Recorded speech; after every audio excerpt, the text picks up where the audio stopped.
участие в этом замечательном мероприятии, те, кто готовил его. Действительно, есть очень хороший повод для вот такой встречи и заинтересованного обсуждения истории нашего края, поскольку вот в 2010 году исполняется 450 лет со времени первого письменного упоминания о шатилках, которое датируется 1560 годом.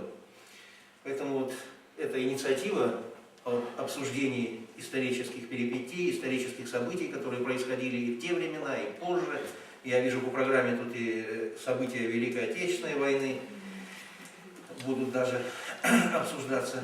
Это очень важно, это очень нужно и для всех тех, кто живо интересуется историей, для молодежи, для ветеранов, важно во всех отношениях. И для сведения просто сказать, что подготовлено проектное предложение и инвестиционный форум состоится в ближайшее время в Светлогорске, куда будут приглашены и наши партнеры, города-партнеры из самых разных стран, инвесторы.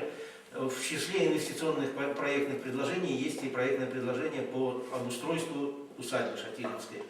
Архитектура над этим работает, то есть все в силе, все это поддержано.